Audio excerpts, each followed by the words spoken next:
Assalamualaikum warahmatullahi wabarakatuh. Marilah kita bersama-sama mengucapkan rasa syukur atas nikmat dan karunia Allah Subhanahu wa taala, karena dengan nikmat serta izinnya kita dapat berkumpul dalam Zoom meeting pada hari ini dengan keadaan sehat walafiat. Selain itu, marilah kita juga sampaikan salawat serta salam kepada junjungan kita, Nabi Muhammad SAW, beserta sahabat dan para pengikutnya hingga akhir zaman. Yang terhormat kepada Bapak Profesor Dr. Heri Praktikto MSI, selaku dosen pengampu mata kuliah Etika Bisnis dan Profesi, yang terhormat kepada Ibu Umi selaku asisten dosen pengampu mata kuliah etika bisnis dan profesi dan teman-teman semua. Perkenalkan kami dari kelompok 8 akan mempresentasikan mengenai materi implementasi etika bisnis dan lingkungan hidup pada perusahaan produsen cat dan fokus materi kami pada PT Proparaya Industrial Coating Chemicals. Next. Oke, berikut merupakan anggota dari kelompok 8. Yang pertama yaitu Kesha Laksmi Ayunita dengan NIM 2004116240077. Selanjutnya yaitu Lukiana Cinantia Pramandita dengan NIM 2004116240053. Selanjutnya yaitu Mevani Widiani dengan NIM 2004116240061. Dan yang terakhir yaitu Muhammad Dani Adiansyah 2004116240039. Next. Sebelum pada pembahasan pertama, marilah kita melihat latar belakang dari materi kita pada hari ini, yaitu manusia tidak terlepas dari lingkungan hidup di sekitarnya dalam melakukan kegiatan sehari-hari, salah satunya yaitu dalam hal berbisnis. Seorang manusia sudah memiliki ikatan batin dengan alam akan merasakan damainya kehidupan karena pada dasarnya alam merupakan bagian erat dari hidup manusia. Dengan marah pada tujuan bisnis untuk memenuhi kebutuhan manusia dengan mengandalkan alam, maka dalam berbisnis juga berdampak pada lingkungan sekitar. Hal ini dikarenakan sumber daya terbesar dari sebuah bisnis yang dijalankan manusia akan bergantung pada potensi alam sekitarnya. Dengan adanya hal tersebut, kita dapat memahami jika nilai-nilai etika bisnis yang dijalankan harus sangat berpengaruh pada kelangsungan bisnis dan alam sekitarnya. Sumber daya yang ada harus dimanfaatkan secara bijaksana dan bernilai etika dan sesuai dengan norma masyarakat. Next.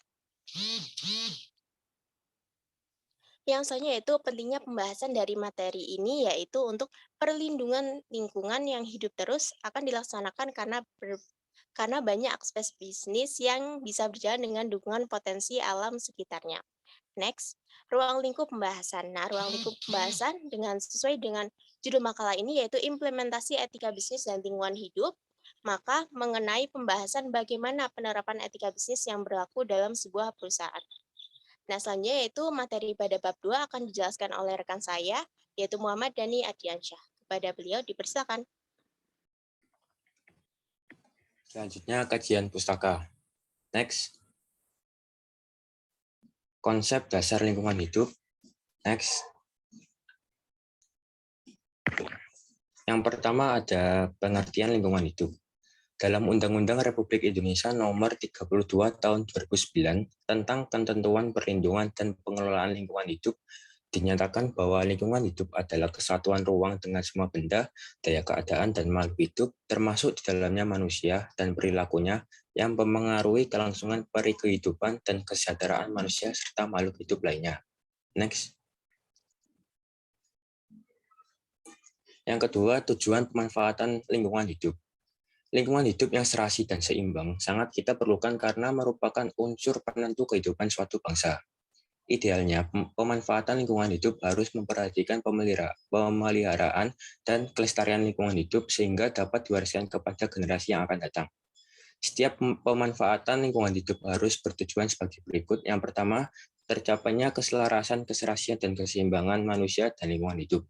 Yang kedua, terwujudnya manusia Indonesia sebagai insan lingkungan hidup yang memiliki sikap dan tindakan melindungi serta membina lingkungan hidup. Yang ketiga, terjaminnya kepentingan generasi masa kini dan generasi masa depan. Yang keempat, tercapainya kelestarian fungsi lingkungan hidup. Yang kelima, terkendalinya pemanfaatan sumber daya secara bijaksana. Yang terakhir, terlindungnya Indonesia terhadap dampak dari luar yang dapat menyebabkan pencemaran atau kerusakan lingkungan. Next. Yang ketiga, jenis-jenis lingkungan hidup. Yang pertama, lingkungan hidup alami. Lingkungan hidup alami merupakan lingkungan bentukan alam yang terdiri atas berbagai sumber alam dan ekosistem dengan komponen-komponennya, baik fisik dan biologis. Yang kedua, lingkungan hidup binaan atau buatan.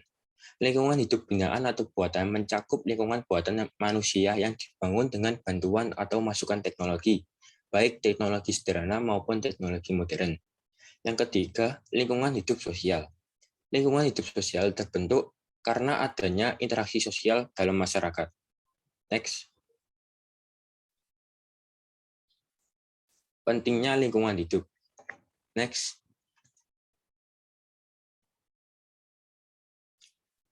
Lingkungan hidup terjadi karena adanya proses alam dan tanpa adanya campur tangan manusia. Semua unsur yang ada di dalamnya akan bekerja secara dinamis untuk menjaga keseimbangan lingkungan. Lingkungan hidup memiliki beberapa fungsi bagi manusia seperti berikut ini. Yang pertama, tempat bertahan hidup. Yang kedua, tempat sumber kebudayaan. Yang ketiga, tempat bersosialisasi. Dan keempat, tempat mencari kekayaan. Dan kelima, tempat hiburan. Dan yang terakhir, tempat edukasi. Terima kasih. Oke, terima kasih Mas Dani atas materi yang telah dijelaskan. Selanjutnya materi akan dijelaskan oleh rekan saya yaitu Mayfani Widiani. Kepada Mayfani Widiani dipersilakan. Terima kasih. Relasi manusia dengan lingkungan hidup. Next.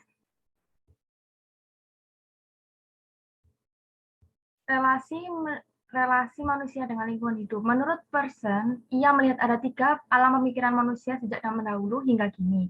Ketiga alam pemikiran ini menyajikan perkembangan kebudayaan manusia terhadap lingkungan hidupnya. Yang pertama ada tahap pemikiran mistis, yang kedua ada tahap pemikiran ontologis, dan tahap pemikiran fungsional. Untuk yang pertama, alam pemikiran mitis. Pada alam pemikiran mitis, hubungan antara manusia, alam, dan lingkungan hidup, baik lingkungan metafisik, fisik, dan sosial merupakan satu kesatuan yang erat, saling bergantungan, bahkan manusia merasakan dirinya terkepung oleh kekuatan-kekuatan atau lingkungan di sekitarnya. Alam dan lingkungan hidup sosialnya penuh dengan norma-norma. Apabila seorang warga melanggar norma tersebut, maka orang tersebut akan dikucilkan. Yang kedua, ada alam pemikiran ontologis. Dalam pemikiran ontologis, sikap manusia tidak lagi hidup dalam kepungan kekuatan dan kekuasaan metafisik ataupun alam, melainkan secara bebas ingin meneliti segala hal ihwal yang terjadi. Pada alam pemikiran ontologis, manusia mulai mengambil jarak dengan pikiran dingin terhadap segala peristiwa yang mengitarinya. Yang ketiga, pada alam berpikir fungsionalisme. Pada alam pemikiran fungsionalisme, hubungan sosial harus memiliki makna. Sering terdengar istilah bahwa satu pertemuan itu yang penting bukan kuantitasnya, tetapi kualitasnya, sesuatu yang memiliki makna. Bila makna tidak tampak, maka relasi sosial tersebut tidak terlalu memiliki arti. Dalam ilmu pengetahuan hubungan antara satu dengan hal yang lain juga harus memiliki makna. Next. Konsep green product. Next.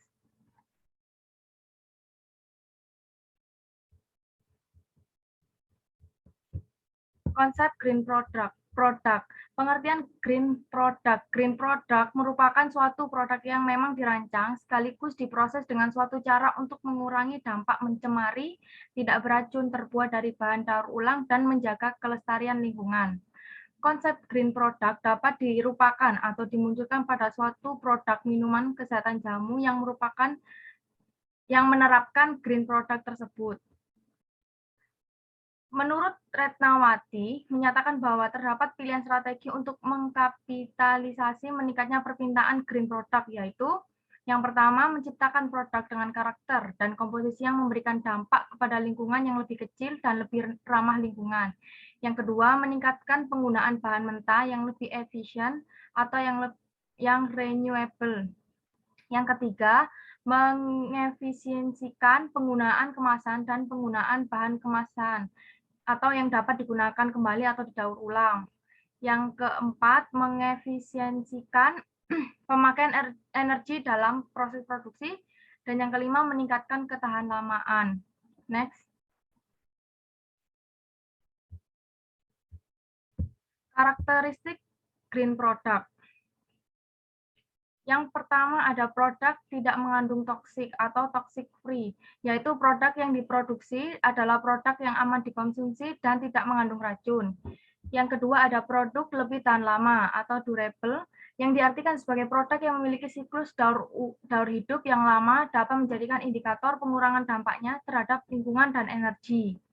Yang ketiga, ada produk menggunakan bahan yang dapat terbarukan atau renewable, yang dimaksudkan sebagai produk yang diolah dengan menggunakan sumber daya terbarukan. Dan yang terakhir, ada produk menggunakan bahan baku dari bahan daur ulang recycle, yang diartikan sebagai produk yang berasal dari proses daur ulang, baik sebagai bahan baku, bahan tambahan, maupun dapat digunakan kembali.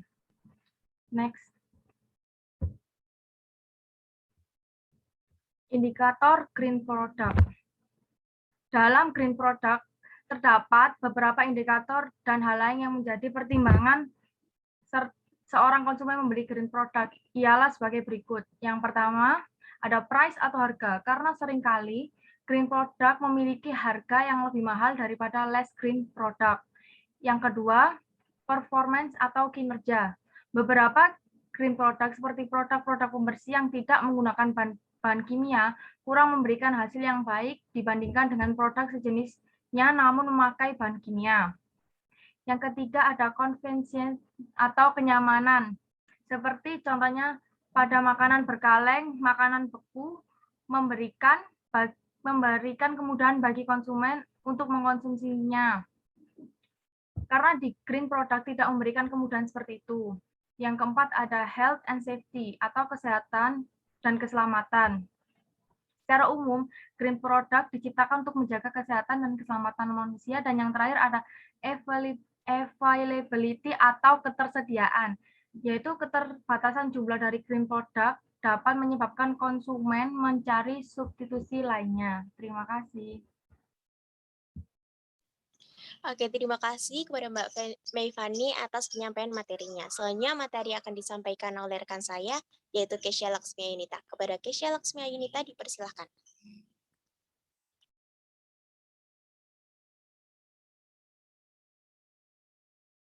Baik, terima kasih atas waktunya.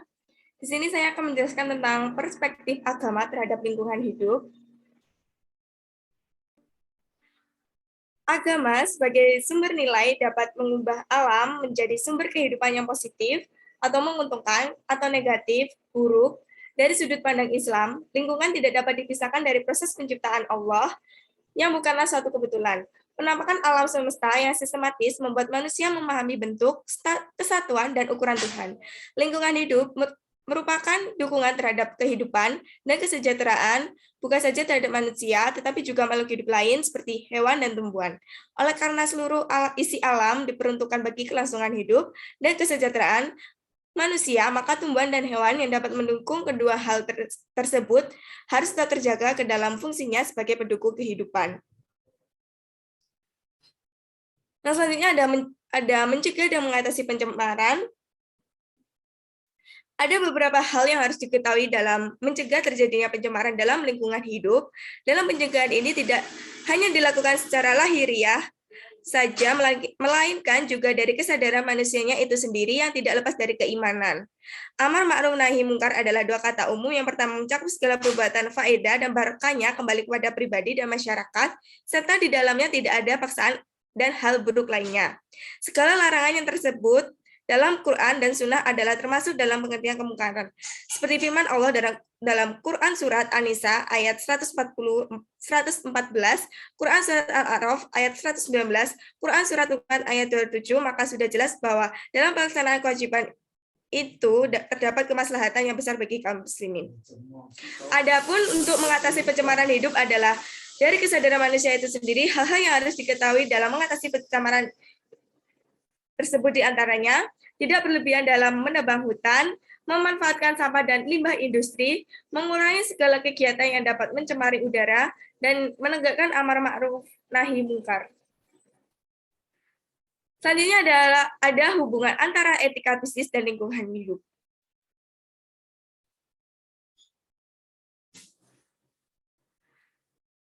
Dunia bisnis saat ini semakin maju dengan cepat seiring dengan perkembangan teknologi dan informasi. Hal ini telah memberi banyak peluang bagi setiap orang untuk lebih mudah melakukan aktivitas bisnisnya. Di dalam hubungan antara etika bisnis dan lingkungan hidup ada teori-teori etika lingkungan. Yang pertama ada hak deontologi. Dalam konteks ekonomi, pasar bebas, setiap orang berhak untuk memakai miliknya guna menghasilkan keuntungan. Tetapi hak atas lingkungannya yang berkualitas bisa saja mengalahkan hak seseorang untuk memakai miliknya dengan bebas. Jika perusahaan memiliki tanah sendiri, dia tidak boleh membuang limbah beracun di situ, karena dengan itu ia mencemari lingkungan hidup yang tidak pernah menjadi milik pribadi begitu saja. Yang kedua ada utilitarisme. Dalam perspektif utilitarisme sudah menjadi jelas bahwa lingkungan hidup tidak lagi boleh diperlakukan sebagai suatu eksternalitas ekonomis. Perhitungan cost benefit pada dasarnya menjalankan suatu pendekatan utilitaristis, tetapi kalau begitu dampak ekonomis atas lingkungan hidup harus dimasukkan di dalamnya. Dampak atas lingkungan tidak diperhitungkan dalam biaya manfaat, pendekatan itu menjadi tidak etis apalagi jika kerusakan lingkungan dibebankan kepada orang lain. Selanjutnya ada keadilan. Keadilan di sini harus dipahami sebagai keadilan distributif, artinya keadilan yang menasibkan kita untuk membagi dengan adil. Di bawah ini kami menyajikan 3 cara untuk menekam keadilan di lingkungan hidup. Yang pertama ada persamaan. Lingkungan hidup harus dilestarikan karena hanya dengan cara itulah persamaan atau equality dapat diwujudkan. Sedangkan cara memanfaatkan alam yang merusak lingkungan mengakibatkan ketidaksamaan karena membawa penderitaan bagi orang lain. Yang kedua ada prinsip penghematan adil. Prinsip penghematan menuntut bahwa kita harus meninggalkan sumber energi alternatif bagi generasi sesudah kita agar mereka bisa hidup dengan layak di lingkungan hidup yang kita wariskan. Dan yang terakhir ada keadilan sosial. Keadilan sosial dalam konteks lingkungan hidup barangkali lebih mudah terwujud dengan kesadaran atau kerjasama semua individu untuk menjaga dan melestarikan lingkungan hidup. Terima kasih, saya kembalikan ke moderator. Oke, terima kasih Mbak Kesya atas penyampaian materinya. Selanjutnya yaitu materi mengenai studi kasus yang akan saya jelaskan sendiri. Next. Negara Indonesia berada pada posisi pertama sebagai pasar cat serta pelapisan terbesar di Asia Tenggara yang populasinya adalah 268 juta serta tingkat urbanisasinya yang tinggi sebesar 57%. Dalam hal industri cat dan pelapis Indonesia terdapat 6 produsen domestik skala kecil multinasional, 4 domestik dan besar yang permintaan terbesarnya datang dari sektor arsitektur. Di negara Indonesia terdapat 5 pemimpin pasar industri cat UKM, yaitu PT ICI Indonesia, Nippon Paint Holdings Co., PT Propan Raya Industrial Coating Chemicals, PT Avian Tbk, dan PT ASEAN Paint Indonesia. Dengan paparan perusahaan-perusahaan tersebut, banyak perusahaan ilegal yang memproduksi cat dengan bahan yang berbahaya, sehingga akan menyebabkan dampak negatif bagi lingkungan maupun manusia itu sendiri. Dampak dari adanya penggunaan bahan berbahaya seperti itu, misalnya, kerusakan tanah dan lingkungan akibat bahan kimia yang beracun, berbahaya, dan terkandung dalam cat bersentuhan dengan tanah maupun manusia. Komposisi yang terkandung di dalam cat diantara yaitu kalsium karbonat, titanium dioksida, PVAC, kaolin pigment oil, merkuri, dan air. Bahan kimia itu salah satu contohnya yaitu VOC atau Violet Organic Compound, yang merupakan cat berbau sangat tajam. Bau yang menyengat itu dihasilkan karena pengaplikasian pada bangunan juga dapat mengakibatkan gangguan pada saluran pernafasan manusia. Tak hanya itu, timbel juga merupakan senyawa kimia yang berfungsi untuk membuat cat tampak lebih cerah, dan merkuri di dalamnya merupakan logam berat yang digunakan sebagai anti jamur, sehingga jika bahan tersebut bereaksi pada air, itu akan merusak ekosistem dari air tersebut. Next. Yaitu mengenai pembahasan studi kasus. Next. Salah satu perusahaan yang kita jadikan contoh di sini adalah PT Propan Raya yang memiliki komitmen untuk mengembangkan produk ramah lingkungan. Hal ini tertuang dalam visi misi perusahaan yaitu Go Green. Implementasi Go Green tersebut yaitu bahan baku berbahan alami yaitu air atau cat water base. Wujud implementasi yang lain yaitu di saat pengaplikasian cat, yaitu yang pertama di saat pengerjaan terdapat debu-debu cat sehingga PT Propan berusaha untuk mengformulasikan agar bahan-bahan tersebut tidak mengganggu kesehatan. Kedua, di saat waktu pemakaian yaitu agar cat meminimalisir adanya jamur, lumut, dan mengapur. Ketiga yaitu during repairing, yaitu di saat cat diamplas atau dibersihkan maka partikel-partikel tidak membawa bakteri yang merusak kesehatan. Next.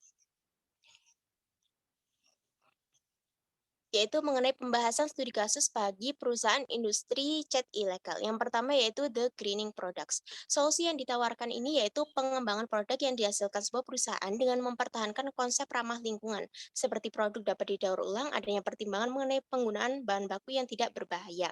Nah, contoh dari pelaksanaan the greening products pada cat yaitu yang pertama rendah bau. Nah, karena cat memiliki aroma khas yang sangat menyengat sehingga menyebabkan iritasi pada mata sehingga terasa pedih. Yang selanjutnya yaitu rendah VOC. Nah, VOC ini sangat berbahaya bagi kesehatan sehingga pembuatan cat diusahakan terhindar dari bahan VOC. Bagi masyarakat yang ingin membeli cat diusahakan untuk memperhatikan label yang tertera seperti contohnya label komposisi kadar VOC. Misal VOC lebih kecil 5 gram atau liter atau kurang. Next yaitu bebas APO. Bahan APO ini merupakan bahan kimia yang sangat berbahaya bagi kesehatan manusia maupun lingkungan sekitar. Nah, APO ini digunakan untuk memiliki kependekan dari alkyl phenol ectosilids. Nah, untuk mencat apakah cat terkontaminasi dengan bahan ini dilihat dari kemasan cat. Yang selanjutnya itu bebas logam. Nah, logam berat ini seperti contohnya arsen, timbel, merkuri, dan kromium. Hal ini akan berakibat fatal jika langsung bersentuhan dengan tubuh manusia. Yang selanjutnya itu bebas formalin. Hal ini sangat berbahaya bagi manusia karena memiliki bau yang sangat menyengat sehingga dapat mengganggu saluran pernafasan. Next. Yang selanjutnya itu standarisasi produk green untuk cat. Yang pertama ada standar nasional Indonesia, yang kedua adalah standar internasional. Nah, standar internasional Indonesia ini telah dikeluarkan oleh BSN yaitu SNI 3654 2009 untuk cat tembok emulsi dan SNI 7188 2010 untuk eco-label pada cat. Penggunaan label SNI ini pada kemasan merupakan upaya pemerintah dan perusahaan sebagai upaya pelestarian lingkungan. Nah, untuk standar nasional dikeluarkan oleh badan sertifikasi green di luar negeri seperti Green Label Singapore, Environmental Choice New Zealand, dan Green Council Label. Next. Yang selanjutnya itu pelaksanaan green sebelumnya. Next.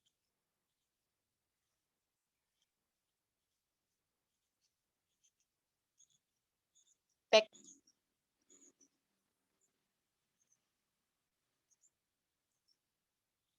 Back lagi. Nah, pelaksanaan green products dengan etika bisnis. Yang pertama, eco-label tipe 1 yang sifatnya sukarela dengan adanya proses evaluasi dari pihak ketiga.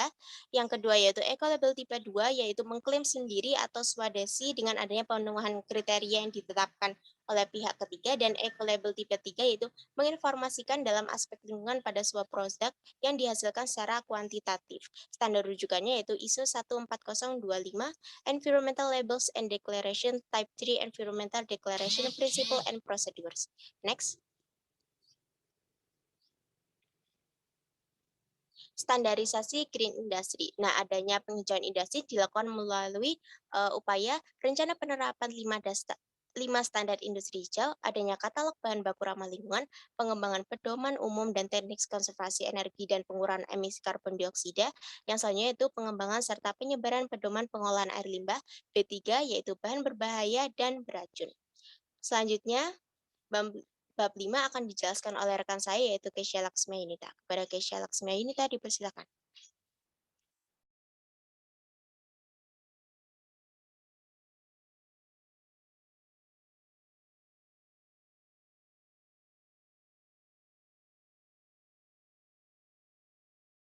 Baik, terima kasih atas waktunya.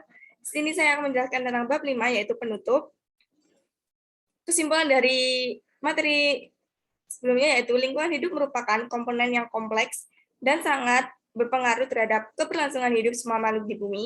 Pengelolaan yang baik harus didasarkan pada etika dan norma yang mengatur akan tata cara yang benar dalam pemanfaatan lingkungan tanpa merusaknya. Tanpa adanya etika dan norma, maka keinginan tanpa batas dari manusia akan menimbulkan kerusakan dan kerugian. Konsep Go Green merupakan hal yang paling tepat dalam penyelesaian masalah ini. Disinilah letak korelasi antara etika bisnis dan lingkungan hidup. Saran, jika mendirikan sebuah perusahaan, lebih mempertimbangkan beberapa aspek mendukung, salah satunya yaitu dalam bidang lingkungan hidup, dengan menerapkan konsep go green sehingga lebih mengutamakan kepentingan bersama daripada kepentingan perusahaan dan meminimalisir penggunaan bahan kimia berbahaya. Sekian penjelasan dari saya kembalikan ke moderator. Oke, itu tadi merupakan kesimpulan dan saran dari materi yang telah dijelaskan. Sekian presentasi materi dari kelompok kami. Mohon maaf jika ada kesalahan kata maupun perbuatan. Jika ada yang ingin bertanya, dipersilahkan. Terima kasih. Wassalamualaikum warahmatullahi wabarakatuh.